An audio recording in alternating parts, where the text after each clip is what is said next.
මා විසින් මෙසේ අසන ලදී. එක් සමයක භාග්‍යවත් බුදුරජාණන් වහන්සේ බරණැස ඉසිපතන නම් වූ මිගදායෙහි වැඩ වසනසේක. එකල්හි භාග්‍යවතුන් වහන්සේ පින්වත් මහණෙනි කියා පස්වග භික්ෂූන් වහන්සේ අමතා වදාළසේක. පින්වතුන් වහන්සේ කියා ඒ පස්වග භික්ෂූන් වහන්සේලාද භාග්‍යවතුන් වහන්සේට පිළිතුරු දුන්නාහුය. භාග්‍යවතුන් වහන්සේ මේ අනාත්ම ලක්ෂණ දේශනය වදාළසේක. පින්වත් මහණෙනි, රූපය අනාත්මයි. පින්වත් මහණෙනි, ඉදින් මේ රූපය ආත්මය වූයේ නම් මේ රූපය ආබාධ පිණිස නොපවතින්නේය. රූපය තුල මාගේ රූපය මෙසේ වේවා, මාගේ රූපය මෙසේ නොවේවායි කියා ලැබිය යුතු වන්නේය. එහෙත් පින්වත් මහණෙනි, යම් කරුණකින් රූපය අනාත්ම වේද, එම නිසා රූපය ආබාධ පිණිස පවතින්නේය. රූපය තුල මාගේ රූපය මෙසේ වේවා, මාගේ රූපය මෙසේ නොවේවායි කියා ලැබිය නොහැක්කේමය. පින්වත් මහණෙනි, වේදනාව අනාත්මයි. පින්වත් මහණෙනි, ඉදින් මේ වේදනාව ආත්මය වූයේ නම් මේ වේදනාව ආබාධ පිණිස නොපවතින්නේය. වේදනාව තුල මාගේ වේදනාව මෙසේ වේවා, මාගේ වේදනාව මෙසේ නොවේවායි කියා ලැබිය හැකි වන්නේය. එහෙත් පින්වත් මහණෙනි, යම් කරුණකින් වේදනාව අනාත්ම වේද, එම නිසා වේදනාව ආබාධ පිණිස පවතින්නේය. වේදනාව තුල මාගේ වේදනාව මෙසේ වේවා, මාගේ වේදනාව මෙසේ නොවේවායි කියා ලැබිය නොහැක්කේමය. පින්වත් මහණෙනි, සංඥාවද අනාත්මයි. පින්වත් මහණෙනි, ඉදින් මේ සංඥාව ආත්මය වූයේ නම් මේ සංඥාව ආබාධ පිණිස නොපවතින්නේය. සංඥාව තුල මාගේ සංඥාව මෙසේ වේවා, මාගේ සංඥාව මෙසේ නොවේවායි කියා ලැබිය යුතු වන්නේය.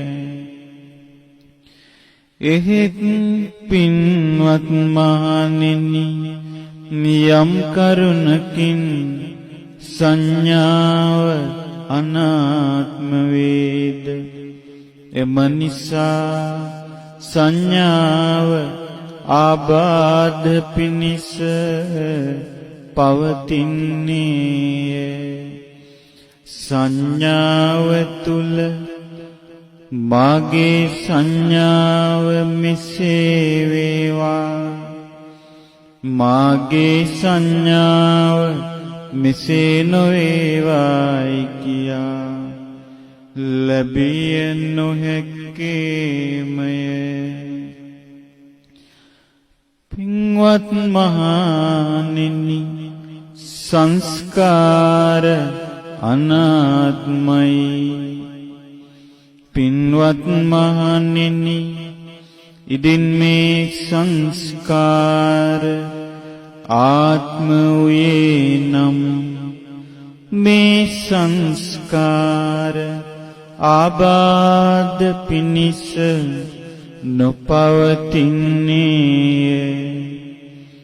සංස්කාර තුල මාගේ සංස්කාර මෙසේ වේවා, මාගේ සංස්කාර මෙසේ නොවේවායි කියා ලැබිය යුතු වන්නේය.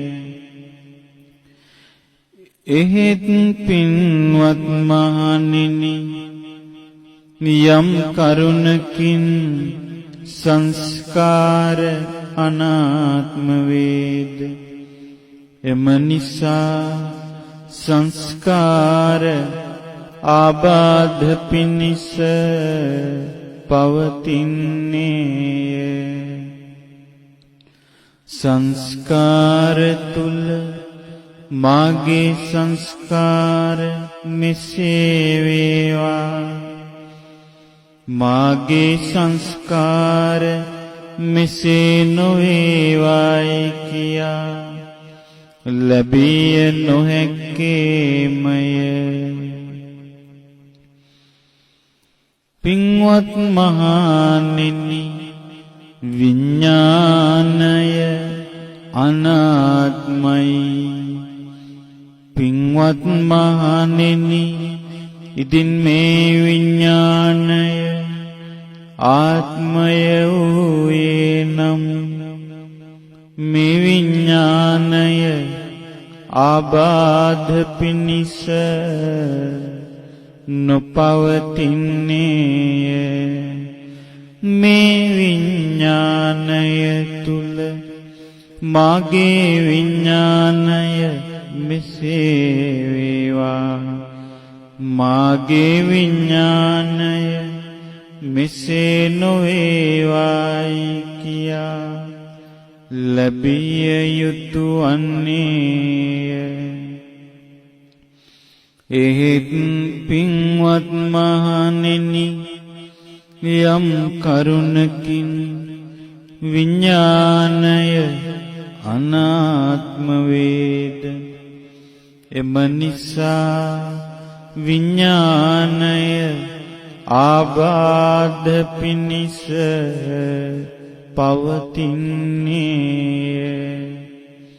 විඥානය තුල මාගේ විඥානය මෙසේ වේවා මාගේ විඥානය මෙසේ නොවේවායි කියා ලැබිය නොහැක්කේමය. පින්වත් මහණෙනි, මේ ගැන ඔබ කුමක් සිතවුද?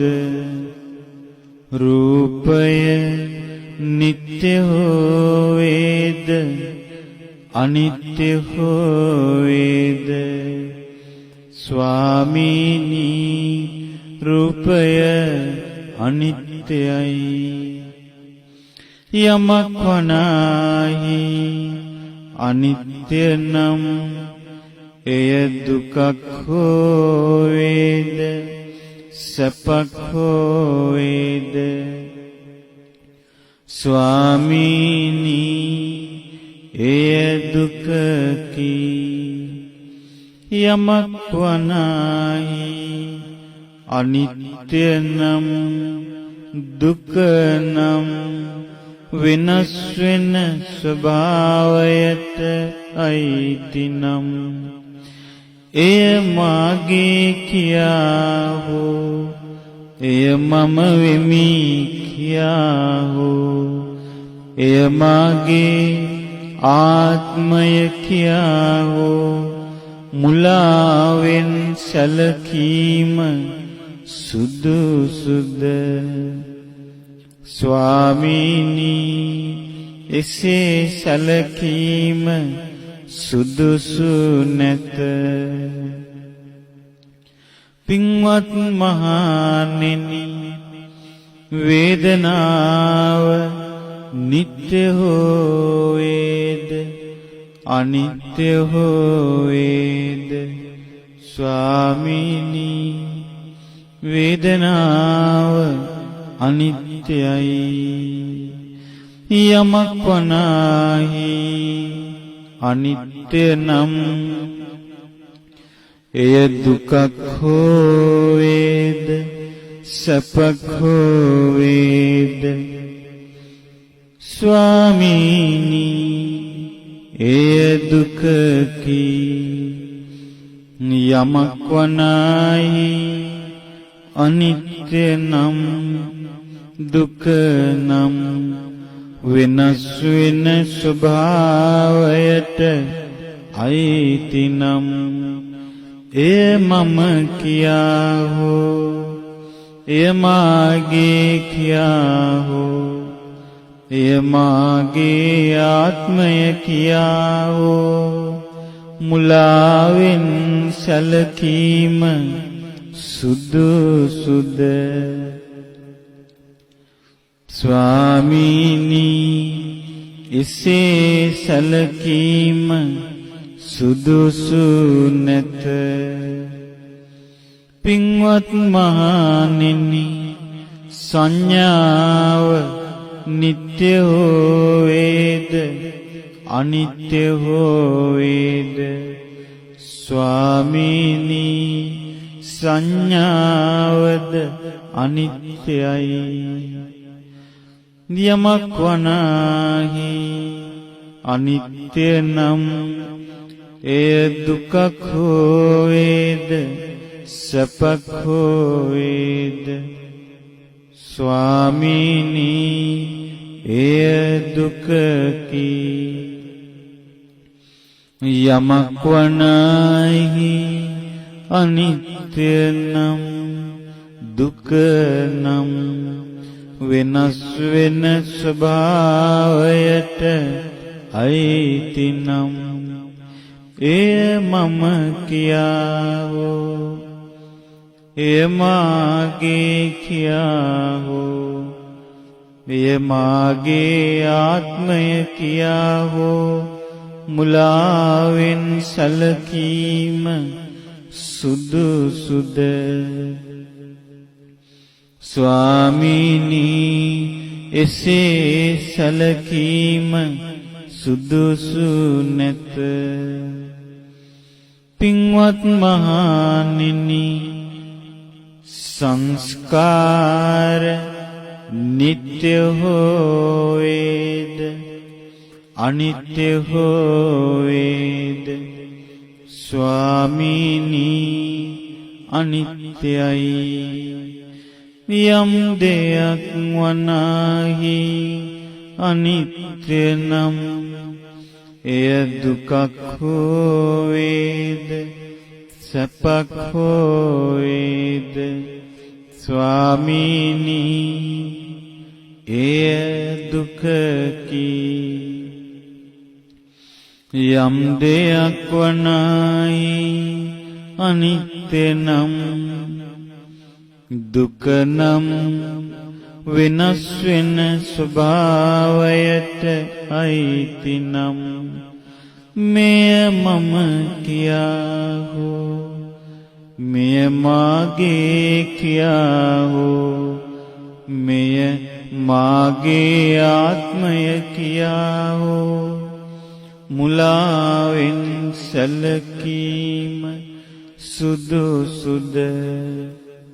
ස්වාමීනි එසේ සැලකීම සුදුසු නැත.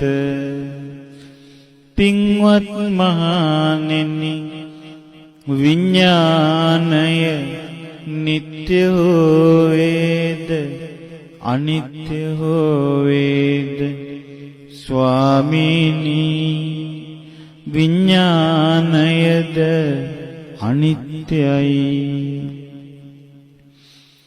යමක් වනාහි අනිත්‍ය නම් එය දුකක් හෝ වේද සැපක් හෝ වේද ස්වාමීනි එය දුකකි. යමක් වනාහි අනිත්‍ය නම් දුක නම් වෙනස් වෙන ස්වභාවයට අයිති නම් මෙය මාගේ මෙය මම වෙමි මෙය මාගේ ආත්මය වශයෙන් කියාවෝ සැලකීම සුදුසුද? ස්වාමීනි එසේ මුලාවෙන් සැලකීම සුදුසු නැත. එම නිසා පින්වත් මහණෙනි, ආධ්‍යාත්ම හෝ වේවා බාහිර හෝ වේවා ගුරුසු හෝ වේවා සියුම් හෝ වේවා හීන හෝ වේවා ප්‍රණීත හෝ වේවා දුර හෝ වේවා ළඟ හෝ වේවා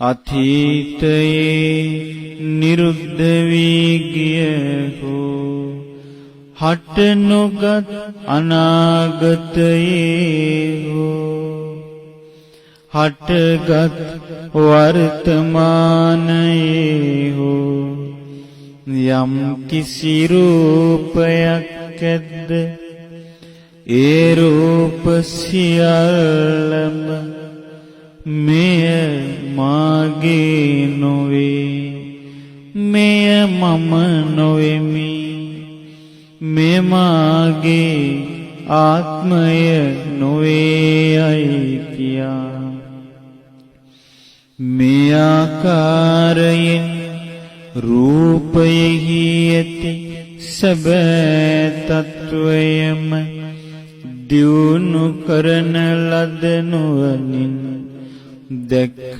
යුතු වන්නේය.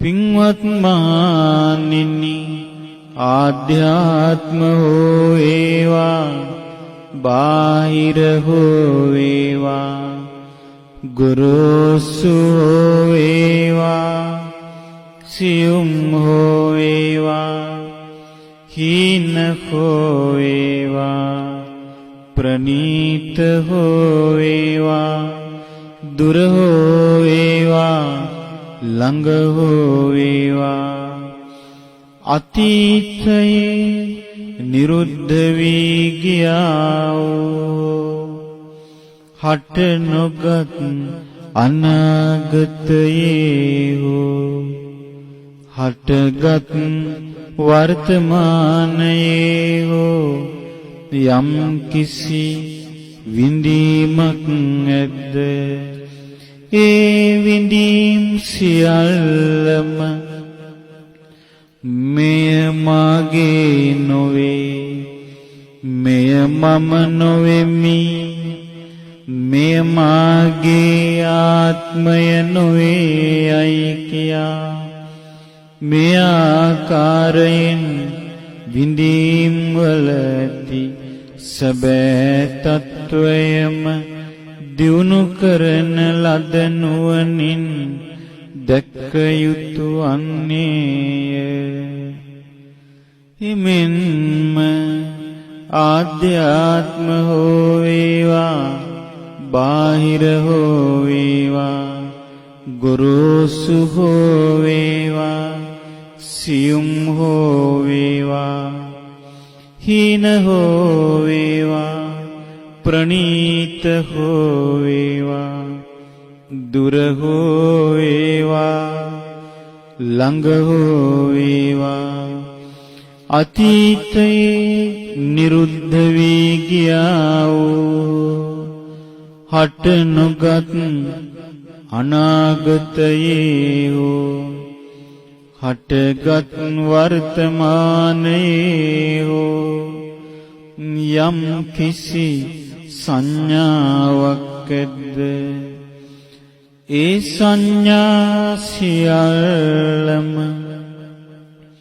මෙය මාගේ නොවේ මෙය මම නොවෙමි මෙය මාගේ ආත්මය නොවේයි කියා මේ ආකාරයෙන් සංඥාව තුල ඇති සැබෑ තත්වයම දියුණු කරන ලද නුවණින් දැක්ක යුතු වන්නේය. එමෙන්ම ආධ්‍යාත්ම හෝ වේවා බාහිර හෝ වේවා ගුරුසු හෝ වේවා සියුම් හෝ වේවා හීන හෝ වේවා ප්‍රනීත හෝ වේවා දුර හෝ වේවා ළඟ හෝ වේවා අතීතයේ නිරුද්ධ වී ගියා වූ හට නොගත් අනාගතයේ හෝ හටගත් වර්තමානයේ හෝ යම් කිසි සංස්කාරයක් ඇද්ද ඒ සංස්කාර සියල්ලම මෙය මාගේ නොවේ මෙය මම නොවෙමි මෙය මාගේ ආත්මය නොවේයි කියා මේ ආකාරයෙන් සංස්කාරවල ඇති සැබෑ තත්වයම දියුණු කරන ලද නුවණින් දැක්ක යුතු වන්නේය.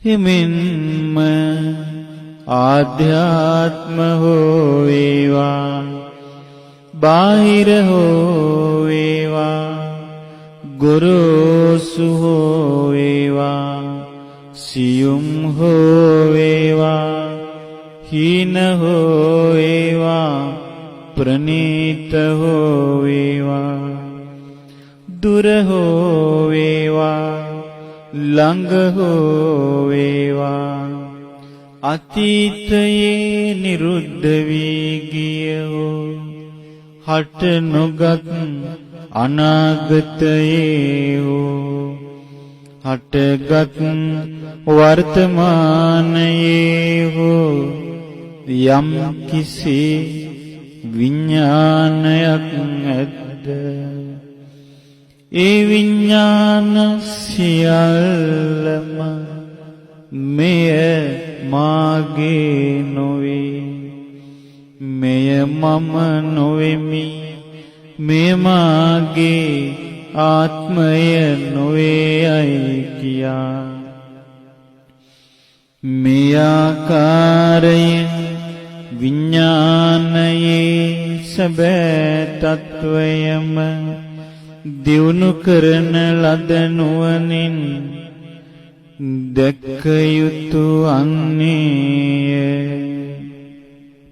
පින්වත් මහණෙනි මාගේ ධර්මය මනාකොට දැනගත්තා වූ ආර්ය ශ්‍රාවකයා මේ ආකාරයෙන් සැබෑ තත්වය අවබෝධ කරන විට රූපය කෙරෙහිද අවබෝධයෙන්ම කලකිරෙයි